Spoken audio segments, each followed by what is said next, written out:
उनकी आंखों की जगह सिर्फ काले गड्ढे थे। वो सब उस जली हुई आत्मा की तरह दिख रहे थे। फिर अचानक ही एक जली हुई लाश डिब्बे से बाहर निकली और बुजुर्ग आदमी की तरफ तेजी से बढ़ने लगी। जय श्री राम दोस्तों, मैं हूँ शिवांग तिवारी और आप सुन रहे हैं हॉरर कहानी, वह भी मेरी जुबानी। तो दोस्तों, आज मैंने आप लोगों के लिए खौफनाक और सस्पेंस से भरी हुई कहानी लेकर आया हूँ, इसलिए आप लोग वीडियो को अंत तक जरूर देखें। तो दोस्तों, आप लोग मुझे सुझाव दे सकते हैं कि मैं आपके लिए अगला वीडियो किस विषय पर ला सकता हूँ, तो कमेंट करके मुझे जरूर बताना। दोस्तों, अगर आपके पास कोई डरावनी सच्ची कहानी है तो आप मुझे इंस्टाग्राम पर अपनी कहानी भेज सकते हैं। वीडियो शुरू करने से पहले मुझे आप सबसे छोटी सी रिक्वेस्ट है कि अगर आप मेरे चैनल पर नए हैं तो मेरे चैनल को सब्सक्राइब करना और मेरी वीडियो को लाइक भी करना। और दोस्तों, कमेंट करके हमें जरूर बताना कि हमारी कहानी आपको कैसी लगी, और आप अपना नाम भी लिखना और यह भी बताना कि आप किस शहर से मेरी वीडियो को देख रहे हो, और फिर मेरे आने वाली वीडियो में मैं आप लोगों के नाम बताऊंगा। तो चलिए दोस्तों, बिना समय बर्बाद किए कहानी शुरू करते। पहाड़ों से मैदानी इलाकों तक जाने वाली ट्रेन यात्रा रात के अंधेरे में एक भयानक मोड़ ले लेती है। एक अकेले डिब्बे और एक अजीब यात्री की वजह से मेरी रात खौफनाक सपने और हकीकत में घुलने लगती है। मैं हूँ राहुल, एक पहाड़ी लड़का। कुछ दिन पहले ही हिमाचल से छत्तीसगढ़ ट्रांसफर हुआ था। नई नौकरी, नया शहर, सब कुछ नया था। घर की याद आ रही थी, मगर ट्रेन में सीट कंफर्म ना होने की वजह से मुझे जनरल डिब्बे में सफर करना पड़ रहा था। थका हुआ था, सो सोच लिया कि थोड़ी देर आंख लगा लूं। शाम ढल चुकी थी, डिब्बे में रोशनी कम थी। कुछ यात्री सो रहे थे, कुछ खिड़की से बाहर का अंधेरा निहार रहे थे। तभी एक शख्स आया और मेरे सामने वाली सीट पर बैठ गया। उसकी उम्र का ठीक से अंदाजा लगाना मुश्किल था। उसकी पीठ सीधी थी पर चेहरा गमछे से ढका हुआ था। आवाज भी धीमी और कर्कश थी। कहाँ जा रहे हो बेटा? उसने पूछा। छत्तीसगढ़, मैंने जवाब दिया। वह चुप हो गया। ट्रेन चलती रही। रात गहरी होती गई। लोग एक एक करके डिब्बा छोड़ते गए। आखिरकार पूरे डिब्बे में सिर्फ हम दो ही रह गए। मैंने सोचा थोड़ा और जागने का, मगर नींद मुझ पर हावी हो गई। जब मेरी आंख खुली तो रात का सन्नाटा था। ट्रेन किसी छोटे स्टेशन पर खड़ी थी। बाहर अंधेरा था, सिर्फ दूर से एक टिमटिमाती रोशनी नजर आ रही थी। सामने वाली सीट खाली थी। वह शख्स गायब हो चुका था। उसकी अचानक से गायब होने से एक अजीब सी बेचैनी होने लगी। उठकर मैं डिब्बे के बाहर झांकने गया। बाहर का नजारा देखकर मेरी रूह कांप गई। स्टेशन सुनसान था। सन्नाटा इतना गहरा था कि मानो वहां कभी कोई रहा ही ना हो। जर्जर प्लेटफॉर्म पर टूटी फूटी बेंचें पड़ी थीं। अकेली स्ट्रीट लाइट टिमटिमा रही थी। उसकी रोशनी में स्टेशन की दीवारों पर लिखे हुए अजीब से निशान डरावने लग रहे थे। डर के मारे मैं डिब्बे में वापस आया। अचानक सामने वाली सीट पर किसी के बैठने की आहट हुई। घबराकर मैंने देखा, वह शख्स वापस आ चुका था, मगर अब उसका रूप पहले से बिल्कुल अलग था। उसका गमछा गायब था। चेहरे पर डरावनी सी मुस्कुराहट थी। उसकी आंखें, वो दो काले गड्ढे थे जिनमें कोई चमक नहीं थी। उसने मेरी तरफ देखा और धीमी आवाज में बोला, क्या हुआ? डर गए क्या? इस बार उसकी आवाज पहले से भी ज्यादा भयानक लग रही थी। घबराहट के मारे मैं कुछ बोल नहीं पाया। वह फिर बोला, तुम्हें पता है ये स्टेशन है ही नहीं, ये सिर्फ एक धोखा है। इसके बाद उसने एक ऐसी कहानी बताई जिसे सुनकर मेरी रूह कांप गई। उसने बताया कि ये ट्रेन भूतों को ले जाती है। वो छोटे स्टेशन सिर्फ हम हैं, जहां आत्माएं चढ़ती और उतरती हैं। उसकी बात सुनते ही मेरी सांसें थम सी गईं। दिमाग मानने को तैयार नहीं था, पर उसकी आंखों में जो कालापन था वो किसी भयावह सच की ओर इशारा कर रहा था। तभी अचानक ट्रेन की सीटी बजी और धीरे धीरे चलने लगी। ये आखिरी स्टेशन था, वो शख्स बोला। अब तुम भी हम में से एक हो जाओगे। उसने अपना हाथ बढ़ाया। उसका हाथ बिल्कुल ठंडा था, मानो बर्फ का टुकड़ा हो। घबराकर मैंने पीछे हटना चाहा, मगर मेरी टांगें जमीन से चिपकी हुई थी। तभी डिब्बे की रोशनी अचानक चमक उठी। सामने वाला शख्स गायब हो चुका था। मैं अकेला बैठा था, पसीने से तरबतर। ये सपना था या हकीकत, समझ नहीं आ रहा था। थोड़ी देर में डिब्बे में एक बुजुर्ग आदमी चढ़ाया। उसने मेरी हालत देखकर पूछा, बेटा क्या हुआ? कुछ हिचकिचाहट के बाद मैंने उसे सारी रात का वाकया सुना दिया। वो आदमी गंभीरता से मेरी बात सुनता रहा। बेटा, उसने कहा, यह ट्रेन तो जानी मानी है, किसी भूतिया स्टेशन के बारे में मैंने कभी नहीं सुना। उसकी बातों से थोड़ा तसल्ली मिली। शायद वो शख्स सचमुच कोई सनकी था, या फिर, लेकिन रात अभी बाकी थी। ट्रेन अनजानी सीटी बजाते हुए अंधेरे में आगे बढ़ रही थी। हर स्टेशन पर डिब्बे की रोशनी कम हो जाती थी और बाहर का अंधेरा गहरा जाता था। मेरी नजरें हर उस यात्री पर टिकी थीं जो डिब्बे में चढ़ता या उतरता था। अचानक एक स्टेशन पर ट्रेन रुकी। बाहर का नजारा पहले वाले स्टेशन जैसा ही सुनसान था, लेकिन इस बार कुछ अलग था। टूटी फूटी बेंचों के बीच में एक अकेला लालटेन टिमटिमा रहा था, जिसकी रोशनी में एक लंबा साया दिखाई दे रहा था। डर के मारे मैं अपनी सीट पर सिकुड़ गया। ट्रेन की सीटी बजी, दरवाजा खुलने की आवाज आई। कौन चढ़ रहा है? वो शख्स या कोई और भीषण चेहरा? मेरी सांसें थम गईं। ट्रेन में सवार बाकी सभी यात्री तो घंटों पहले ही उतर चुके थे। इस सुनसान स्टेशन पर चढ़ने वाला आखिर कौन हो सकता था? मैंने आंखें मूंद ली, प्रार्थना करते हुए कि यह सिर्फ मेरा खौफनाक सपना हो। मगर अगले ही पल डिब्बे में धीमी से धीमी कदमों की आहट सुनाई दी। आहट मेरे करीब आती जा रही थी। मेरी पीठ सीट से चिपक चुकी थी। सोचने की हिम्मत भी नहीं हो रही थी कि आखिर सामने क्या नजारा होगा। तभी एक ठंडा हाथ मेरे कंधे पर रखा गया।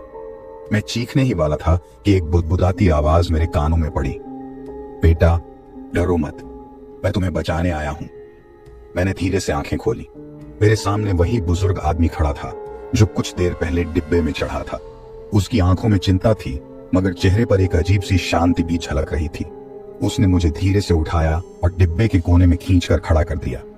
जो भी चढ़े उसे मत देखना, उसने फुसफुसाते हुए कहा, और कुछ भी मत बोलना। मैंने सिर हिलाकर हामी भरी। मेरी समझ में कुछ नहीं आ रहा था। यह बुजुर्ग कौन था? वो शख्स सचमुच भूत था क्या? और ये भूतिया ट्रेन का राज आखिर क्या था? तभी डिब्बे का दरवाजा खुलने की आवाज आई। उस लालटेन की रोशनी में एक लंबा साया दरवाजे पर खड़ा हुआ। वो धीरे धीरे डिब्बे के अंदर आया। मेरी सांसें रुक गईं। वो आकृति अब साफ दिखाई दे रही थी। वो एक लंबा चौड़ा आदमी था जिसके सारे कपड़े फटे हुए थे। उसके चेहरे पर घावों के निशान थे और उसकी आंखें खाली थीं। वो मेरी तरफ नहीं बल्कि बुजुर्ग आदमी की तरफ देख रहा था। आप आखिरकार आ ही गए, भूतनुमा आवाज कमरे में गूंजी। आपको उन बच्चों को लौटाना होगा। बुजुर्ग आदमी ने सिर हिलाया। उसके हाथ में एक छोटी सी पोटली थी। उसने वो पोटली उस आकृति की तरफ बढ़ा दी, लेकिन वो तो आकृति कुछ कहना चाहती थी, मगर बुजुर्ग आदमी ने उसे बीच में ही रोक दिया। अब बात खत्म करो, उसने सख्त आवाज में कहा। अपना रास्ता लो। आकृति ने धीरे से पोटली ली और डिब्बे से बाहर निकल गई।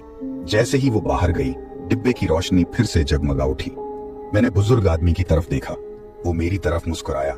डरो मत बेटा, अब सब ठीक हो जाएगा। लेकिन क्या सचमुच सब ठीक हो जाएगा?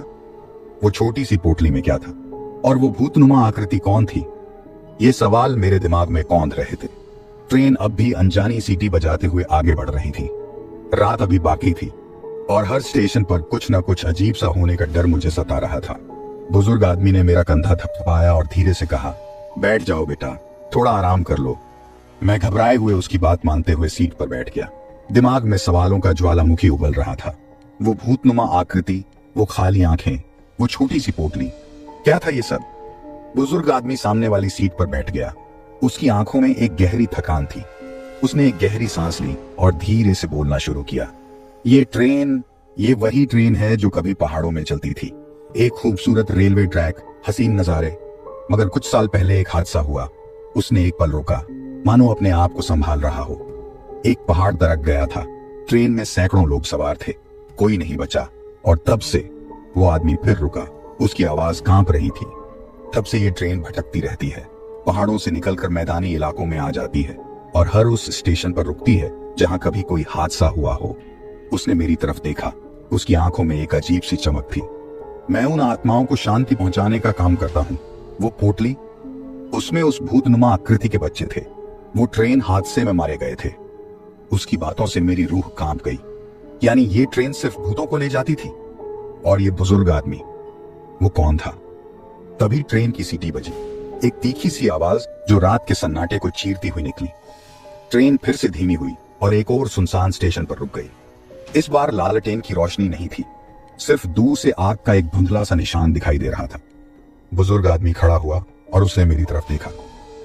ये आखिरी स्टेशन है, उसने कहा। इसके बाद ट्रेन वापस पहाड़ों में चली जाएगी। लेकिन उसकी आवाज में एक डर था, एक हिचकिचाहट थी, जैसे वो खुद भी नहीं जानता था कि इस स्टेशन पर उसका क्या इंतजार कर रहा है। डर के मारे मैं अपनी सीट पर जकड़ गया। ये आखिरी स्टेशन आखिर क्या राज खोलेगा और क्या इससे निकलने का कोई रास्ता था? ट्रेन का दरवाजा धीरे से खुलने की आवाज आई। अंधेरे में कोई आकृति हिल रही थी। बुजुर्ग आदमी ने मेरा हाथ पकड़ा और धीमे से फुसफुसाया, आगे मत देखना बेटा, जो भी हो उससे डरना मत। मैंने आंखें मूंद ली। मेरी सांसें थम सी गईं। ट्रेन में सन्नाटा छा गया। कुछ पल बीते, फिर दरवाजा बंद होने की आवाज आई। मैंने आंखें खोली। बुजुर्ग आदमी सामने बैठा था। उसके चेहरे पर पसीने की बूंदें थीं। चलिए अब सब ठीक है, उसने कहा। उसकी आवाज थकान से भारी थी, लेकिन उसकी आंखों में डर का साया अब भी बना हुआ था। और मुझे पता था कि ये यात्रा अभी खत्म नहीं हुई थी। रात अभी बहुत लंबी थी और हर स्टेशन पर कोई ना कोई राज छिपा था। एक ऐसा राज जो मेरी रूह को कांपा कर रख देता था। बुजुर्ग आदमी की बातों से मेरी रीढ़ की हड्डी में सिहरन सी दौड़ गई। ये ट्रेन सिर्फ भूतों को ले जाती है और ये आदमी उन्हें शांति दिलाने का काम करता है। लेकिन वो कौन था और उसे ये शक्ति कैसे मिली? सवालों के जाल में फंसा हुआ मैं जवाब पाने की हिम्मत भी नहीं जुटा पा रहा था। ट्रेन फिर चल पड़ी। हर स्टॉप के साथ रात गहराती जा रही थी। हर एक स्टेशन सुनसान था। बस दूर से आती किसी अस्पष्ट ध्वनि से सिवाय खामोशी का ही राज था। अचानक डिब्बे की लाइट फिर से फीकी पड़ गई। एक अजीब सी गंध हवा में फैल गई। सड़ी हुई पत्तियों और गीली मिट्टी की वो गंध मुझे बेचैनी से भरने लगी। बुजुर्ग आदमी की सांसें तेज हो गईं। उसने मेरा हाथ पकड़कर सख्ती से कहा, ये स्टेशन, उसकी आवाज कांप रही थी, ये स्टेशन, यहां कभी कोई हादसा नहीं हुआ था। उसके शब्दों में छिपे डर से मेरा दिल दहल गया। अगर यहां कोई हादसा नहीं हुआ तो फिर इस स्टेशन पर कौन सी आत्मा भटक रही है? ट्रेन का दरवाजा खुलने की आवाज आई।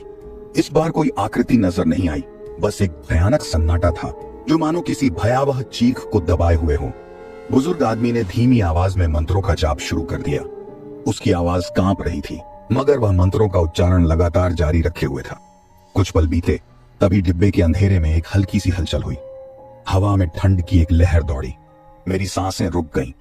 अंधेरे में कुछ था, कुछ ऐसा जो देखा नहीं जा सकता था, लेकिन उसकी मौजूदगी मेरे पूरे शरीर में खौफ भर रही थी। मंत्रों का जाप और तेज हो गया। बुजुर्ग आदमी पसीने से तरबतर हो चुका था। तभी अचानक डिब्बे में रोशनी वापस आ गई। दरवाजा भी बंद हो चुका था। मैंने बुजुर्ग आदमी की तरफ देखा। वह थक कर सीट पर गिर पड़ा था। उसकी आंखें बंद थीं, चेहरा पीला पड़ चुका था। क्या हुआ? मैंने हिम्मत जुटाकर पूछा। वह धीरे से बोला, कुछ नहीं बेटा, बस एक खोई हुई आत्मा थी, उसे रास्ता दिखा दिया है। लेकिन उसकी आवाज में अब भी थकान के साथ साथ एक अजीब सा डर था, मानो वो खुद भी नहीं जानता था कि उस अदृश्य आत्मा का उद्देश्य क्या था। ट्रेन चल पड़ी। मैं सोचने लगा, क्या ये भटकती आत्मा किसी दुर्घटना का शिकार हुई थी या फिर किसी और वजह से वो अशांत थी? रात ढलती जा रही थी। हर स्टॉप के साथ खौफ का साया और गहरा होता जा रहा था। अब हर आहट, हर अंधेरा कोना मुझे डराता था। अचानक ट्रेन फिर से धीमी हुई। बाहर का नजारा पहले वाले स्टेशनों से अलग था। दूर तक फैले खेत दिखाई दे रहे थे, लेकिन इन खेतों में कुछ अजीब सा था। खेतों में लगी फसलें काली पड़ चुकी थीं, मानो वो किसी आग में झुलस गई हों। बुजुर्ग आदमी खड़ा हुआ और उसने खेतों की तरफ देखा। उसके चेहरे पर एक अजीब सी सख्ती थी। ये आखिरी स्टॉप नहीं है, उसने धीमी आवाज में कहा। शायद ये यात्रा और लंबी हो सकती है। उसके शब्दों में छिपी मेरी सांसें थम गईं। बुजुर्ग आदमी की बातों में छिपी चिंता ने मेरे दिल में एक ठंडा लोहे का टुकड़ा घोंट दिया। आखिरी स्टॉप ना होना, यात्रा का और लंबा होना, ये शब्द मेरे दिमाग में भयानक तस्वीरें खींच रहे थे। ट्रेन धीरे धीरे रुकने लगी। बाहर का अंधेरा घना हो गया था। खेतों से आने वाली हवा में एक अजीब सी गंध थी, सड़न और जले हुए मांस की गंध। डिब्बे की रोशनी फिर से कम हो गई। बुजुर्ग आदमी ने हमेशा की तरह मंत्रों का जाप शुरू कर दिया, लेकिन इस बार उसकी आवाज में एक अजीब सी धार थी, मानो वो किसी भयानक चीज का सामना करने के लिए खुद को तैयार कर रहा हो। कुछ ही सेकंड बाद डिब्बे के दरवाजे खुलने की आवाज आई। इस बार अंधेरे से एक आकृति निकली। वो लंबी और दुबली थी। उसके शरीर पर जले हुए कपड़े लटके हुए थे। उसका चेहरा जला हुआ था। आंखों की जगह सिर्फ 2 काले गड्ढे थे। वो आकृति डिब्बे में दाखिल हुई और धीरे धीरे बुजुर्ग आदमी की तरफ बढ़ने लगी। उसकी जली हुई त्वचा से एक भयानक गंध आ रही थी। बुजुर्ग आदमी ने मंत्रों का जाप और तेज कर दिया। उसका चेहरा पसीने से तरबतर था, मगर वो हर बार आकृति को रोकने की कोशिश कर रहा था। तुम यहां क्यों हो? उसने जोर से पूछा। तुम्हारा रास्ता कहीं और है। जली हुई आकृति ने गुर्राने जैसी आवाज निकाली। मैं शांति नहीं चाहता, मैं बदला चाहता हूं। उसकी आवाज में एक भयानक गुस्सा था।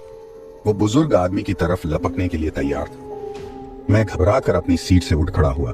ये क्या हो रहा था? ये भयानक आकृति कौन थी और उसे किससे बदला लेना था? तभी मुझे याद आया बुजुर्ग आदमी की बातें, पहाड़ों में हुआ हादसा, सैकड़ों लोगों की मौत। क्या ये जली हुई आकृति उन मृतकों में से एक थी? क्या वो ये बदला उसी ट्रेन ड्राइवर से लेना चाहता था जिसने लापरवाही की वजह से हादसा कर दिया था? लेकिन वो बुजुर्ग आदमी कौन था? क्या वो ट्रेन दुर्घटना से जुड़ा हुआ था या फिर वो आत्माओं को शांति पहुंचाने वाला कोई संत था? मेरे दिमाग में सवालों का जाल बिछा हुआ था, लेकिन जवाब पाने का समय नहीं था। जली हुई आकृति अब बुजुर्ग आदमी पर हमला करने के लिए तैयार थी। मैंने उनके बीच में जाने की कोशिश की, लेकिन अचानक ही ट्रेन की सीटी बजी। एक तेज सी आवाज गूंजी जो मानो रात के सन्नाटे को चीर कर निकली हो। जली हुई आकृति एक पल के लिए ठिठकी, फिर तेज गति से डिब्बे के बाहर भाग गई। ट्रेन फिर से चल पड़ी, अंधेरे को चीरती हुई आगे बढ़ रही थी। बुजुर्ग आदमी जमीन पर बैठा हुआ था, उसकी सांसें तेज चल रही थीं। क्या वो? मैंने हिम्मत जुटाकर पूछा। वह धीरे से उठा और मेरी तरफ देखा। उसकी आंखों में थकान के साथ साथ एक अजीब सा डर था। वो कभी शांत नहीं होगा, उसने धीमे से कहा। वो उसी हादसे का शिकार हुआ था। उसके बाद उसने वो कहानी सुनाई जो मेरे रोंगटे खड़े कर देगी। एक कहानी लालची ट्रेन ड्राइवर की जो शराब के नशे में धुत होकर रफ्तार बढ़ा देता है। उसी रात एक तेज मोड़ पर ट्रेन पटरी से उतर जाती है और गहरी खाई में जा गिरती है। सैकड़ों जिंदगियां एक पल में खत्म हो जाती हैं। बुजुर्ग आदमी ने सांस लेने के लिए रुका। उसकी आवाज थर्रा रही थी। वो जली हुई आत्मा उस ट्रेन ड्राइवर की है। वो हर रात इस ट्रेन में सवार होता है, उसी उम्मीद में कि उसे उस ड्राइवर का सामना होगा। मेरी रीढ़ की हड्डी में सिहरन सी दौड़ गई। ये कहानी भयानक थी। एक लापरवाही की वजह से सैकड़ों जिंदगियां खत्म हो गईं और अब एक बेचैन आत्मा बदले की आग में तड़प रही थी। लेकिन एक सवाल मेरे दिमाग में कौंध रहा था। लेकिन आप कौन हैं? मैंने पूछा। आप इस ट्रेन में क्यों सफर कर रहे हैं? बुजुर्ग आदमी ने मेरी तरफ देखा। उसकी आंखों में एक गहरी पीड़ा थी। मैं उस हादसे का एकमात्र गवाह था, उसने धीमी आवाज में कहा। उस रात मैं भी उसी ट्रेन में सवार था। हादसे से पहले ही मैं डिब्बे से कूद गया था, लेकिन वो मंजर मेरे दिमाग में आज भी ताजा है। उसके शब्दों में छिपे दर्द को महसूस कर मैं सन्न रह गया। उस भयानक रात का गवाह बनना वाकई में किसी बुरे सपने जैसा होगा। कुछ देर की खामोशी के बाद उसने फिर से बोलना शुरू किया। मैं उन आत्माओं की मदद करने की कोशिश करता हूँ, उन्हें रास्ता दिखाता हूँ ताकि वो शांति पा सकें। लेकिन वो जली हुई आत्मा, वह अधूरा वाक्य छोड़कर खामोश हो गया। ट्रेन तेज गति से चल रही थी। अगला स्टेशन दिखाई देने लगा। दूर से एक मंद रोशनी नजर आ रही थी। ये आखिरी स्टेशन नहीं है ना? मैंने डरते हुए पूछा। बुजुर्ग आदमी ने सिर हिलाया। नहीं, उसने धीमे से कहा। यह यात्रा तब तक चलेगी जब तक। वह अधूरा वाक्य छोड़कर खड़ा हो गया। उसने डिब्बे के दरवाजे की तरफ देखा। दरवाजा धीरे से खुलने लगा। बाहर का नजारा अब तक के सबसे डरावने नजारों से अलग था। स्टेशन के चारों तरफ खंडहर बिखरे हुए थे। जमीन पर टूटी हुई रेल पटरी बिखरी थी। हवा में एक अजीब सी गंध थी, धातु के जलने और सड़न की गंध। अचानक ही एक तेज सी आवाज गूंजी। दूर से आती हुई एक ट्रेन की सीटी थी, लेकिन वो सीटी किसी आम ट्रेन की सीटी की तरह नहीं थी। वो एक भयानक चीख जैसी लग रही थी। ये वो ट्रेन है, बुजुर्ग आदमी ने डरते हुए कहा। वो ट्रेन जो हादसे का शिकार हुई थी। उसकी आवाज में कांप थी। वो ट्रेन तेजी से स्टेशन पर आकर रुकी। उसका अगला डिब्बा खुला हुआ था। अंदर का नजारा देखकर मेरी सांसें थम गईं। डिब्बे के अंदर जली हुई लाशें थीं। उनकी आंखों की जगह सिर्फ काले गड्ढे थे। वो सब उस जली हुई आत्मा की तरह दिख रहे थे। फिर अचानक ही एक जली हुई लाश डिब्बे से बाहर निकली और बुजुर्ग आदमी की तरफ तेजी से बढ़ने लगी। उसकी आवाज में गुस्सा था। तू ही जिम्मेदार है, तू ही ने हमें मरवाया। बुजुर्ग आदमी पीछे हटने लगा।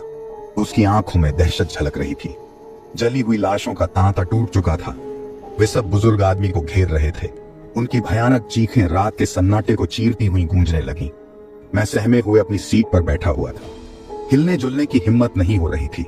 ये सब क्या हो रहा था? क्या वे जली हुई लाशें बुजुर्ग आदमी को मार डालेंगी? तभी सामने वाले डिब्बे से एक तेज रोशनी निकली।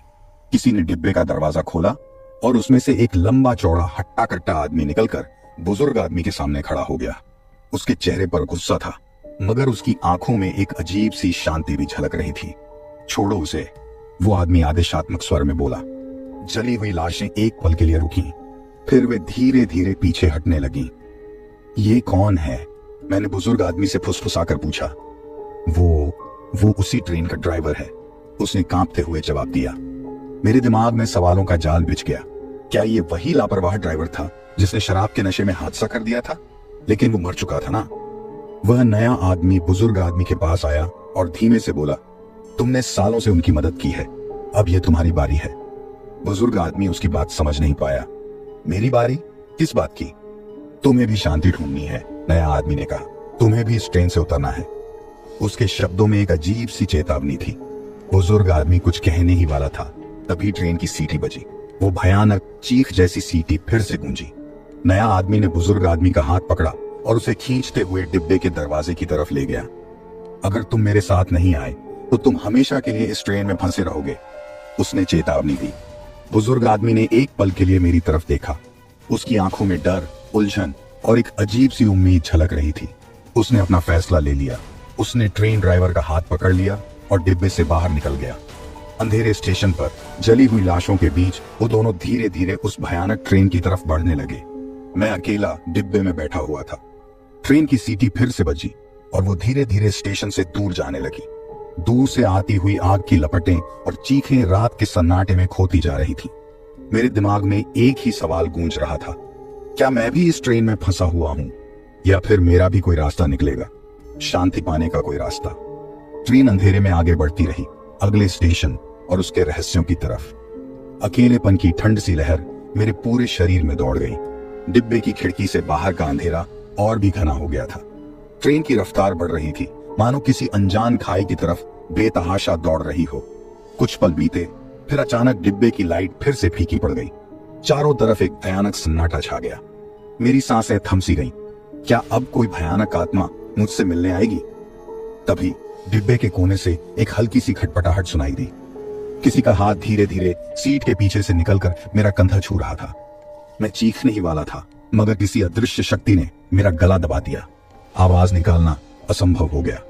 मेरी आंखों के सामने अंधेरा छा गया।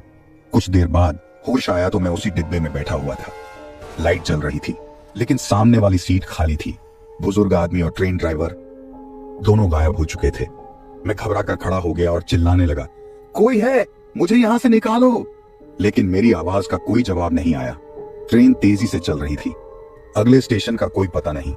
अचानक डिब्बे के स्पीकर से एक खौफनाक आवाज गूंजी, आपका स्वागत है इस ट्रेन में, अब आप हमेशा के लिए हमारे साथ हैं।